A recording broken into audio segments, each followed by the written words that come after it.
Halo guys, dalam video ini kami akan menjelaskan tentang AFES, di mana dalam video ini kami akan menjelaskan mengenai ciri umum, ciri khusus, sistem urogenital, sistem saraf, organ indera, kelenjar endokrin, sistem reproduksi, habitat, bahkan klasifikasi. Oke, baik, yang pertama ada ciri-ciri umum dari AFES. Ciri yang pertama, AFES ini memiliki ukuran tubuh bervariasi. Ada yang paling kecil, ada yang paling besar. Contohnya, burung terkecil yaitu burung kolibri madu. Ukurannya itu jauh lebih kecil dari kupu-kupu. Sementara itu, burung terbesar ialah burung unta. AFES ini terdiri dari bagian kepala, bagian leher, bagian badan, dan ekor. Ciri yang kedua, AFES bersifat homoestrem karena mempertahankan suhu tubuhnya dengan bulu-bulu. Suhu tubuh AFES berkisar antara 40 derajat Celcius sampai 42 derajat Celcius. Ciri yang ketiga, AFES tidak memiliki gigi, namun memiliki paru yang tersusun atas zat tanduk dan lidahnya yang tidak dapat dijulurkan. Bentuk paru AFES berbeda-beda yang disesuaikan dengan jenis makanannya. Contohnya, ada paru yang berbentuk tajam dan melengkung untuk merobek daging, seperti paru pada burung elang. Yang kedua, ada paru yang runcing dan panjang untuk menangkap serangga, contohnya seperti paru pada burung kolibri. Yang ketiga, ada paru yang melengkung untuk mengoyak buah, contohnya pada burung kakatua. Ada paru yang pendek dan kuat untuk menghancurkan biji-bijian, seperti paru pada burung pipit, dan masih banyak jenis paru lainnya. Ciri khusus AFES bervariasi tergantung pada spesies dan adaptasinya terhadap lingkungan. Yang pertama itu ada adaptasi untuk terbang. Bentuk sayap, bulu, dan tulang yang ringan merupakan adaptasi utama untuk terbang. Burung yang hidup di daerah berangin mungkin memiliki sayap yang lebih banyak dan sempit dibandingkan burung yang hidup di hutan lebat. Yang berikut adaptasi untuk mencari makanan. Bentuk paru yang bervariasi mencerminkan jenis makanan yang dikonsumsi. Burung pemakan biji-bijian memiliki paru yang kuat dan pendek, sementara burung pemakan nektar memiliki paru yang panjang dan tipis. Yang berikut ada adaptasi untuk habitat. Burung air seperti bebek memiliki kaki berselaput untuk berenang, sementara burung yang hidup di pohon memiliki cakar yang kuat dan bertegar. Warna bulu juga dapat berfungsi sebagai kamuflase. Kemudian ada perilaku kawin. Banyak spesies AFES menunjukkan perilaku kawin yang kompleks, termaksud ritual percumbuan dan pembangunan sarang. Selanjutnya saya akan menjelaskan tentang sistem urogenital pada AFES. Jadi, sistem urogenital pada AFES ini merupakan gabungan antara sistem ekskresi dan sistem reproduksi yang memiliki struktur dan fungsi yang berbeda dengan mamalia. Jadi, teman-teman bisa melihat pada gambar di atas tentang sistem urogenital pada AFES. Pada AFES jantan, testis secara konstan memproduksi sperma yang kemudian ditransfer melalui vas deferens ke vasikula seminalis untuk penyimpanan sementara. Jadi, sedangkan pada AFES betina ini, ovarium melepaskan ovum matang yang langsung ditangkap oleh infundimbulum. Ovum ini kemudian bergerak melalui oviduk, di mana albumen ditambahkan di magnum, membran cangkang di instimus, dan cangkang kalsium karbonat di sel gland atau uterus. Jadi pada proses ini menghasilkan telur yang lengkap yang bersama urin dari ginjal dikeluarkan melalui kloaka. Menjadi fungsi kloaka ini sebagai saluran keluar tunggal untuk produk reproduksi atau sperma pada jantan dan telur pada betina, dan ekskresi atau urin dan feses sebagai sebuah adaptasi yang mengoptimalkan efisiensi fisiologis. Sistem saraf pada Aves atau burung. Sistem saraf pada Aves terdiri dari sistem saraf pusat dan sistem saraf tepi. Yang pertama itu ada sistem saraf pusat pada Aves, yaitu terdiri dari otak dan sumsum tulang belakang. Sistem ini berfungsi untuk mengontrol dan mengkoordinasi berbagai fungsi tubuh, termasuk gerakan, perilaku, dan indera. Otak pada burung memiliki struktur yang khas, termasuk otak depan, otak tengah, dan otak belakang. Di mana otak depan pada burung itu memiliki fungsi yang lebih kompleks daripada reptil, seperti koordinasi sensorik dan kontrol perilaku yang lebih canggih. Sementara otak tengah pada burung itu terlibat dalam koordinasi gerakan, indera, dan orientasi. Dan yang terakhir itu, otak belakang pada burung itu berperan dalam keseimbangan pernapasan dan fungsi vital lainnya. Pada burung juga memiliki sumsum tulang belakang yang berfungsi sebagai jalur transmisi sinyal antara otak dan seluruh tubuh. Sumsum tulang belakang juga merupakan jalur utama transmisi sinyal antara otak dan seluruh tubuh. Organ indera pada Aves. Saya akan menjelaskan tentang organ-organ indera utama yang dimiliki oleh burung atau Aves. Kita akan membahas struktur dan fungsi dari mata, telinga, paru, serta kaki sebagai organ yang juga memiliki fungsi sensorik. Yang pertama, mata burung. Penglihatan tajam burung. Mata burung dikenal sebagai salah satu yang paling tajam dalam dunia hewan. Struktur mata burung mencakup: yang pertama, kornea. Dan lensa berfungsi untuk memfokuskan cahaya. Yang berikut ada iris yang mengatur seberapa banyak cahaya yang masuk. Yang berikut ada retina yang merupakan lapisan penting yang mengandung sel-sel fotoreseptor. Yang berikut ada fovea, adalah titik dengan penglihatan yang paling tajam. Uniknya, burung memiliki pekten, struktur khusus yang diduga memberi nutrisi pada retina tanpa menghalangi cahaya. Sklerotic ring membantu menjaga bentuk bola mata agar tetap stabil saat bergerak cepat. Burung seperti elang bahkan bisa melihat mangsa dari jarak ratusan meter. Yang kedua, telinga burung. Mendengar tanpa daun telinga. Walaupun tidak memiliki daun telinga seperti mamalia, burung tetap memiliki sistem pendengaran yang sangat efisien. Opening of ear merupakan lubang telinga luar. Tympanic membran atau gendang telinga untuk menangkap getaran suara. Columella adalah satu-satunya tulang kecil yang menghantarkan suara ke telinga dalam. Semicircular canals yang berperan dalam menjaga keseimbangan. Inner ear atau telinga dalam mengubah suara menjadi impuls saraf. Burung hantu misalnya memiliki asimetri telinga untuk menentukan lokasi suara dengan sangat presisi. Yang berikut ada paruh burung. Alat multifungsi dengan sensor canggih. Paruh burung tidak hanya sebagai alat makan, tetapi juga memiliki sebagai alat sensorik. Lapisan luar disebut rampoceca yang terdiri dari keratin dan juga mandibula atas dan bawah yang menyusun struktur tulangnya. Terdapat reseptor sensorik di paruh yang membantu burung mengenali tekstur, suhu, dan keberadaan mangsa. Burung air seperti bebek bahkan memiliki kemampuan mendeteksi mangsa di lumpur melalui paruhnya yang sangat sensitif. Dan yang terakhir ada kaki burung. Bukan hanya untuk bertengger, kaki burung juga dilengkapi reseptor sensorik. Tulang utama seperti tibia dan tarsometatarsus mendukung struktur kaki.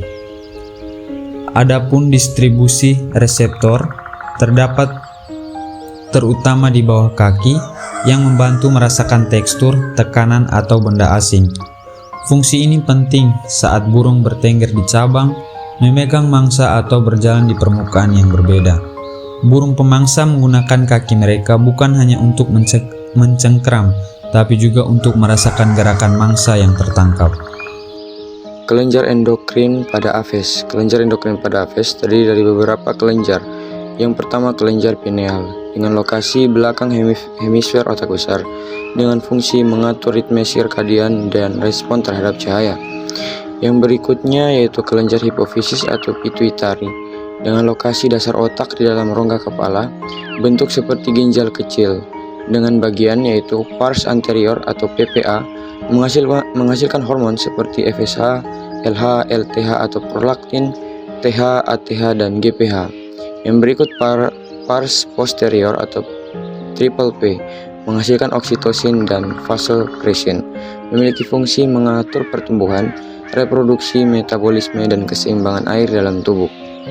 Yang berikut kelenjar tiroid dengan lokasi leher bagian belakang dan depan dekat vena jugularis, memiliki bentuk bulat kecil berwarna coklat muda, menghasilkan hormon tiroksin, berfungsi mengatur pertumbuhan, pigmentasi bulu, dan kecepatan metabolisme tubuh. Yang berikut kelenjar paratiroid, memiliki lokasi dekat kelenjar tiroid, berfungsi membantu dalam metabolisme kalsium, penting untuk pembentukan tulang dan fungsi saraf. Yang berikut kelenjar adrenal atau suprarenal, dengan lokasi di atas ginjal kiri dan kanan, menghasilkan hormon epinefrin atau hormon adrenalin, yang berfungsi meningkatkan denyut jantung dan pernapasan saat burung berada dalam situasi berbahaya. Yang berikut pulau Langerhans atau pankreas, lokasi di dalam jaringan pankreas dan berfungsi mengatur kadar gula darah melalui produksi insulin dan glukagon. Yang berikut gonad atau kelenjar kelamin, memiliki lokasi yaitu testis pada jantan dan ovarium pada betina. Hormon yang dihasilkan yaitu androgen pada jantan dan estrogen pada betina, berfungsi untuk mengatur perkembangan karakteristik seksual sekunder dan fungsi reproduksi. Yang pertama itu jenis habitat Aves. Bagian A itu hutan tropis, hutan sedang, hutan bakau, dan hutan konifer, menyediakan berbagai sumber makanan, tempat berteduh, dan tempat berkembang biak untuk berbagai spesies Aves. Bagian B, padang rumput, savana, dan padang rumput tinggi, menawarkan habitat terbuka yang cocok untuk burung herbivora dan pemangsa.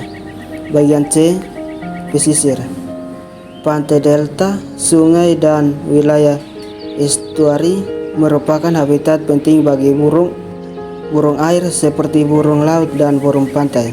Bagian D, air tawar, danau, sungai, rawa, dan lahan basah lainnya penting bagi banyak jenis burung, terutama burung yang memakan ikan dan serangga. Bagian E, perkotaan. Area perkotaan seperti taman, kebun, dan lahan hijau dapat menjadi tempat tinggal bagi beberapa spesies burung, terutama burung yang beradaptasi dengan lingkungan manusia. Bagian F, gua. Beberapa spesies burung hidup di gua, terutama burung yang memiliki kemampuan untuk terbang di kegelapan seperti kelelawar. Klasifikasi dari ordo-ordo Aves. Yang pertama itu Ordo Accipitriformes. Ordo Accipitriformes adalah kelompok burung dengan ciri-ciri sebagai berikut, yang dimana paruh tajam dan melengkung yang dilengkapi dengan care atau membran dari pangkal rahang atas burung dan dimana lubang hidung terbuka, sayap panjang dan lebar dengan 4-6 bulu di bagian tepi luarnya, dapat terbang lama tanpa mengepakkan sayap, memiliki kaki dan cakar kuat, karnivora, diurnal, aktif pada siang hari. Adapun klasifikasi yaitu domain Eukaryota, kerajaan Animalia, filum Chordata, kelas Aves, klan Accipitriformes, ordo Accipitriformes. Contoh spesiesnya itu burung pemangsa atau burung elang, Speciatus partelis elang Jawa. Yang kedua, ordo Anseriformes. Ordo Anseriformes Falconiformes adalah ordo dari Aves dengan ciri-ciri sayap berkembang baik, tidak memiliki gigi pada rahang, memiliki bigostilus, tulang sternum, memiliki carinan sterni, paruh besar, lebar dan tertutup, lapisan tanduk yang tipis, bagian tepi paruh memiliki lamela, lidah berdaging, tungkai pendek dan berselaput, renang, ekor pendek, waktu muda memiliki bulu seperti kapas. Adapun klasifikasinya yaitu domain Eukaryota, kerajaan Animalia, filum Chordata, kelas Aves, klan Anseriformae, ordo Anseriformes. Adapun contoh spesies ordo Anseriformes yaitu Cicunus anteratus, angsa hitam, Anas gracilis, itik kelabu. Yang ketiga ada ordo Apodiformes. Ordo Apodiformes adalah kelompok burung yang memiliki ciri-ciri sebagai berikut, yang dimana bertubuh kecil, ukuran tungkai sangat kecil, bentuk sayap runcing, ukuran paruh kecil, serta lunak, dan ada yang langsing dengan lidah berbentuk bulu panjang. Adapun klasifikasi yaitu kerajaan Animalia, filum Chordata, kelas Aves, klan Stristores, ordo Apodiformes, famili Apodidae, genus Aedrodramus, spesies Phanicorensis atau Colecalias phanicorensis, burung walet. Itu dari contoh spesiesnya itu Colecalias phanicorensis, burung walet polos, dengan Hirundapus caudatus, Capinis jarum Asia. Yang keempat ada ordo Apterygiformes. Ordo Apterygiformes adalah ordo Aves yang tidak bisa terbang dengan ciri-ciri sebagai berikut: memiliki tulang coracoid dan scapula kecil, tidak bisa terbang, terestrial, bulu seperti rambut dan tidak memiliki aftershaft, sayap rudimeter, paruh panjang dan ramping, lubang hidung di ujung paruh, leher dan tungkai pendek, tungkai dengan 4 buah jari, tulang sternum, tidak memiliki carina sterni. Adapun klasifikasi yaitu domain Eukaryota, kerajaan Animalia, filum Chordata, kelas Aves, klan Stristores, ordo Apterygiformes, famili Apterygidae, genus Apteryx. Contoh spesiesnya yaitu Apteryx australis atau burung kiwi.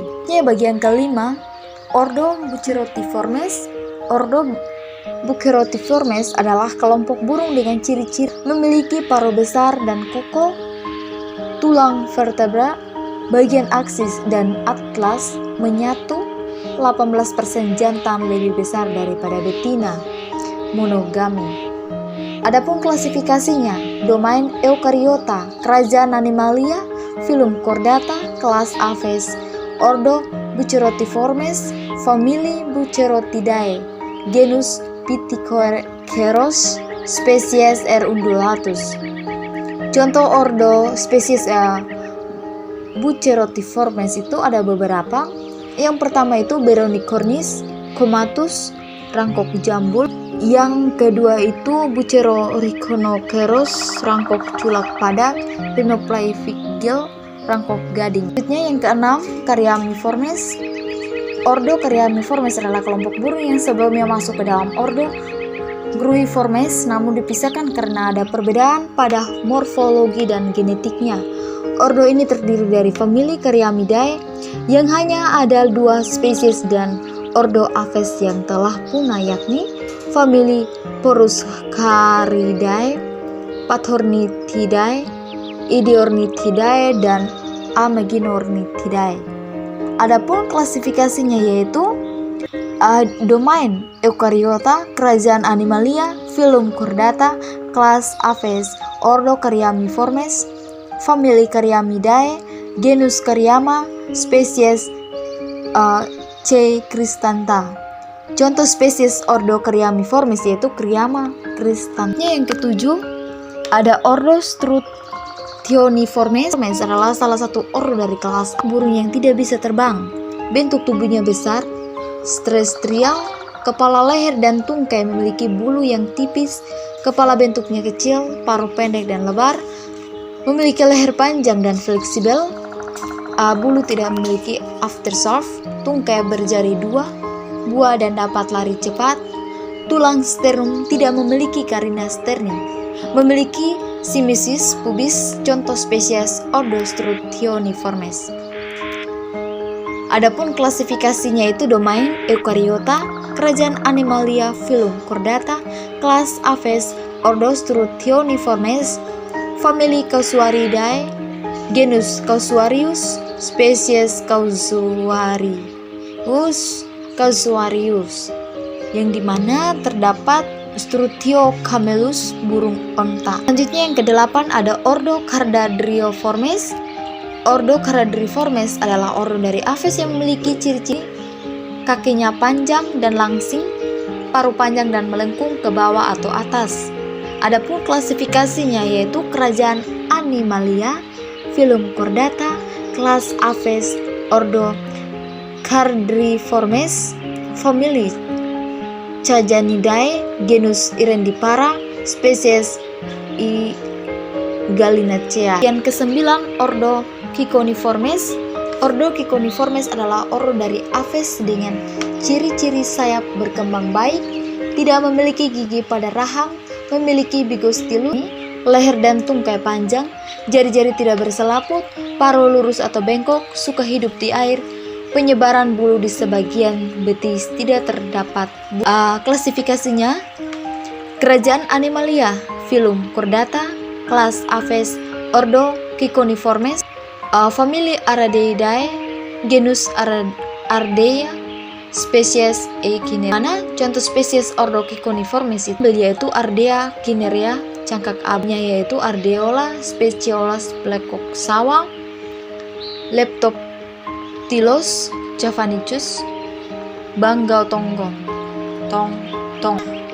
Ada ordo yang ke-10, Ordo Columbiformes. Ordo Columbiformes adalah ordo dari Aves dengan ciri-ciri sayap berkembang baik, yang dimana memiliki kairina tersus lebih pendek daripada jari-jari, kulit tebal dan halus, tembolok besar dan menghasilkan cairan pigeon milk untuk anaknya. Graminiformes, pemakan biji-bijian dan buah-buahan. Adapun klasifikasinya itu kelas Aves, Ordo Columbiformes, famili Columbidae, genus Ardea, spesies Petilinopus, dan contoh spesies dari Ordo Columbiformes yaitu Tretron, Capelli, punai besar, Petilinopus, Tintus, walik putih, dan Columba livia.